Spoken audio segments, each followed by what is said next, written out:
अस्सलामुअलैकुम, welcome back to my channel. अक्टूबर की पहली बारिश के साथ ही टेम्परेचर जो है वो काफ़ी डाउन हो गया है, तो अभी बहुत अच्छा टाइम है। हमने लगाने हैं सीड्स और कुछ प्लांट्स। यहाँ पे मैंने बैंगन की पनीरी शिफ्ट की है। 3 बैंगन के प्लांट मेरे पास चल रहे हैं जो कि वक्तन फ़वक्तन हार्वेस्टिंग दे रहे हैं, फ्लावरिंग भी कर रहे हैं। अगर आपने अभी तक इन सब्जियों को नहीं ग्रो किया तो आप इनके बीज भी लगा सकते हैं और इनके प्लांट्स भी लगा सकते हैं। मेरे पास इनके प्लांट्स भी अवेलेबल हैं, अगर किसी को चाहिए हों तो आप कांटेक्ट कर सकते हैं। अभी बहुत अच्छा राइट टाइम है, आप इनको बने हुए प्लांट्स को लगाइए और पूरा सीज़न आप यहाँ से हार्वेस्टिंग करके अपने घर की वेजिटेबल्स जो हैं वो खा सकते हैं। तो यहाँ पे है मालाबार स्पिनच, इसमें सीड्स भी बन रहे हैं और इससे मैंने काफ़ी दफ़ा पत्तियाँ हार्वेस्ट की हैं। आज फिर से हार्वेस्ट करेंगे, मौसम बहुत अच्छा है तो इनको अपने किचन में हम करेंगे इस्तेमाल। इसको आप सीड से लगा सकते हैं। ये विंटर में बिल्कुल डोरमेंसी में चली जाती है और कुछ जगहों पे ये बिल्कुल ख़त्म हो जाती है। आप इसे सीड से फिर से लगा सकते हैं। सीड्स इसके सेव कर लेंगे हम और इसके अलावा सीड्स अवेलेबल भी हैं, अगर किसी को चाहिए हो आप इनको बाय कर सकते हैं। इसकी पत्तियां जो हैं वो बहुत जायके वाली होती हैं। जिस तरह हम दूसरी पालक को ग्रो करते हैं तो इसको भी ग्रो करना बहुत आसान है। आज के वीडियो में मैं आपके साथ कुछ सीड्स लगाना शेयर करूंगी पत्तेदार सब्जियों की। इसके अलावा जो रूट्स वाली वेजिटेबल हैं, विंटर की जो सब्जियां हैं वो लगना स्टार्ट हो गई हैं। तो पनीरी अगर आपको चाहिए हो तो कुछ प्लांट्स की अवेलेबल है, कुछ प्लांट्स मैं शिफ्ट कर रही हूँ, कुछ अभी मैंने सीड्स लगा रखे हैं। टमाटो के मैंने सीड्स लगा रखे हैं, वो अभी छोटे छोटे प्लांट्स हैं, फॉर सेल अभी अवेलेबल नहीं हैं। जैसे ही उनकी ग्रोथ अच्छी होगी तो इंशाल्लाह वो आपको मिल जाएंगे। इसके अलावा वेजिटेबल्स के हाइब्रिड सीड्स भी अवेलेबल हैं। अगर आपको अपने घर पे विंटर की कुछ वेजिटेबल्स ग्रो करनी है, आप उनके सीड्स जो है वो लेके उनको ग्रो कर सकते हैं। यहाँ पे आपसे शेयर करूँगी जो मेरी पनीरी तैयार है। ये है बंद गोभी की, कैबिज की, आप फूल गोभी को भी लगा सकते हैं। इसके अलावा आप ब्रोकली भी लगा सकते हैं। ये शिमला मिर्च की पनीरी है, काफ़ी हेल्दी इसके प्लांट्स जो हैं वो तैयार हुए हैं। इसके अलावा यहाँ पे बैंगन की पनीरी है और साथ में है यहाँ पे चिली के प्लांट्स हैं। तो आपको अगर ये चाहिए हैं प्लांट्स, ये प्लांट्स भी आपको मिल जाएंगे। बेस्ट टाइम है अपने घर पे सब्जियों को लगाने का, आप ज़रूर इनको ऐड कीजिए। पुदीने को आप लगा सकते हैं, कटिंग से लगाना बहुत इजी है। इसकी हम कुछ कटिंग्स उतार लेंगे ताकि ये और बुशी होता चला जाए। जितना आपका पुदीना बुशी होगा उतना ही अच्छा ग्रो होता जाएगा और आजकल इसकी ग्रोथ का बहुत अच्छा सा टाइम है। मैंने बड़े ग्रो बैग्स जो तैयार किए थे उनमें जो बहुत बड़े वाले ग्रो बैग्स हैं उनमें हम मूली के प्लांट्स ग्रो करेंगे जो रूट वेजिटेबल हैं, और कैबिज के प्लांट ग्रो करूँगी। बाकी में मैं लीफी वेजिटेबल्स जो हैं वो लगाऊंगी। तो सब्ज़ी हम वो लगाएंगे जो कि हमें पूरा सीज़न कहीं से ख़रीदनी ना पड़े। सारी सब्ज़ियां अगर हम ग्रो कर लेंगे तो उसके लिए उतनी जगह चाहिए है।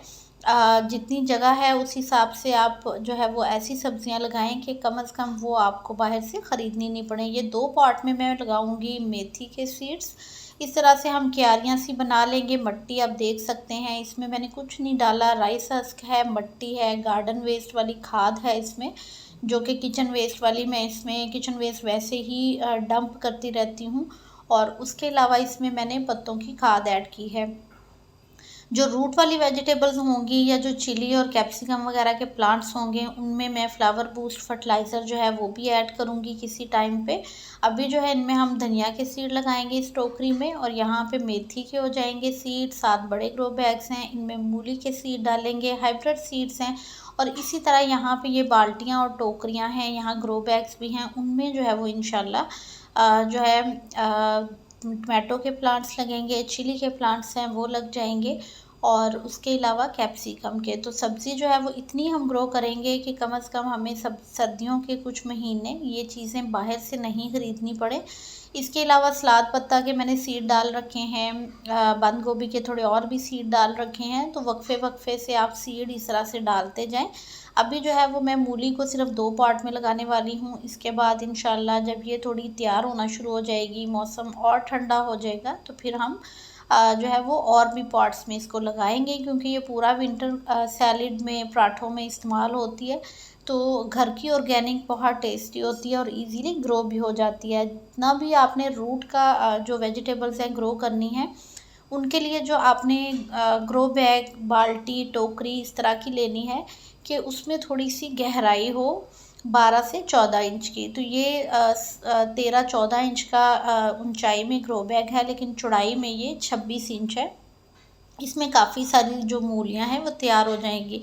बस इस तरह से आपने गैप दे के होल करना है और उसके अंदर हम 1 से 2 सीड डालेंगे, ताकि अगर कोई सीड जो है वो नहीं भी स्प्राउट होता तो 2 डालेंगे, जिससे कि दूसरे वाला जो है वो स्प्राउट हो जाएगा और हमारा टाइम बच जाएगा। तो 2-2 सीड डालूंगी, और अगर सारे निकल आते हैं, क्योंकि ये बिल्कुल फ्रेश हाइब्रिड सीड्स हैं वाइट मूली के, आप अगर ख़रीदना चाहें तो आप इन्हें ख़रीद भी सकते हैं। आप इन्हें बाय भी कर सकते हैं, ज़रूर अपने घर पे लगाएं। अपनी बाल्टियों में इस तरह की जो होती हैं, आप किसी भी कबाड़िए से बहुत इजीली मिल जाएंगी, उनमें होल करें, मट्टी भरें और इस तरह से आप अपनी सब्जियां लगाएं। या फिर ये जो फ्रूट वाली टोकरियां हैं, इनमें भी ये ग्रो हो जाएंगी। तो 2-2 सीड में इस तरह से डाल दूंगी गैप गैप से। सारे निकल आए तो इंशाल्लाह इसमें से जो भी हेल्दी प्लांट्स होंगे वो हम रख लेंगे, बाकियों को हम कहीं और शिफ्ट कर देंगे। तो इस तरह से आप जो है वो अपने घर पे आराम से जो मूली है, वाइट वाली, रेड वाली, या जो भी है, गाजर के सीड आप डाल सकते हैं। गाजर को 1-2 दफ़ा मैंने ग्रो किया था, बहुत अच्छा रिज़ल्ट मिलता है, बट वो ज़्यादा क्वांटिटी में हमें चाहिए होती है, इसलिए मैं उनको नहीं ग्रो करती हूँ कि इतनी ज़्यादा स्पेस नहीं है। अगर आपके पास ज़्यादा स्पेस है तो आप गाजर को भी लगा सकते हैं।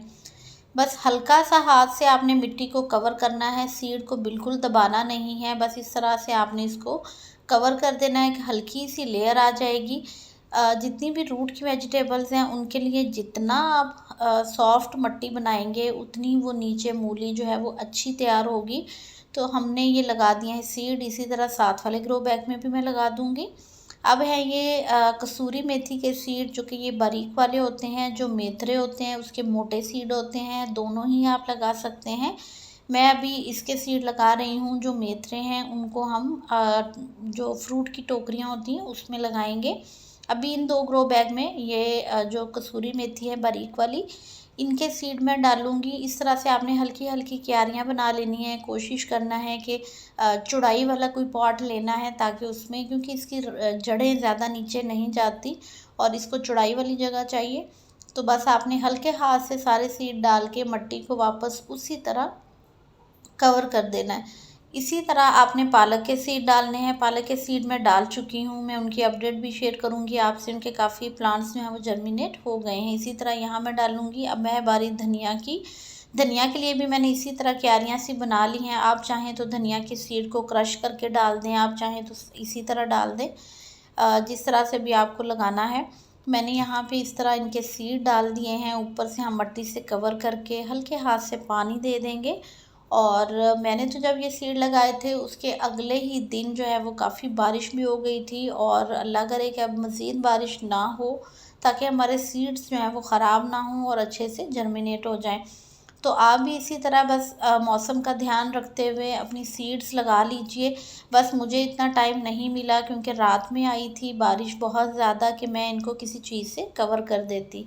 अगर आपके यहाँ मौसम बारिश का है तो सीड लगा के इसे आप पॉलीथीन से कवर कर दें। इससे आपके जो सीड्स हैं वो बारिश के पानी से बच जाएंगे और जर्मिनेट भी जल्दी होंगे, उनको हीट मिलेगी और वो अच्छे से ग्रो हो जाएंगे। इसी तरह इनको मैंने हल्के हाथ से पानी लगा दिया है। पानी लगाने के बाद इनको मैंने ऐसे ही छोड़ दिया। अब हमने इनको तब पानी देना है जब इनके जो मिट्टी है वो बिल्कुल खुश्क हो जाए, तो फिर आपने इनको पानी देना है। अभी यहाँ पे ये 2 क्यारियाँ हैं, इनकी मिट्टी मुझे तैयार करनी है। इनमें कुछ प्लांट्स लगे हैं वो हम निकाल देंगे, और ये कुछ पुराने प्लांट हैं कैप्सिकम पे नई भी शिफ्ट करनी है। लेकिन यहाँ पे ये जो शिमला मिर्च है इसके ऊपर बन रही हैं, तो इनको मैंने ख़त्म नहीं किया, ये इसी तरह से चल रहे हैं। इनको भी आप 12 से 14 इंच के पॉट में लगा सकते हैं, बहुत अच्छी फ्रूटिंग देंगे आपको एक सीज़न की। यहाँ मैंने कुछ प्याज के सीड डाले हैं, और इस तरह यहाँ मैंने ये डाली है पालक के सीड्स। तो पालक भी माशाल्लाह अच्छी जर्मिनेट हो रही है, आप भी लगा सकते हैं। सीड्स अवेलेबल हैं। वीडियो अच्छा लगा हो तो लाइक और शेयर कर दीजिएगा। दुआओं में याद रखिएगा। अल्लाह हाफिज़।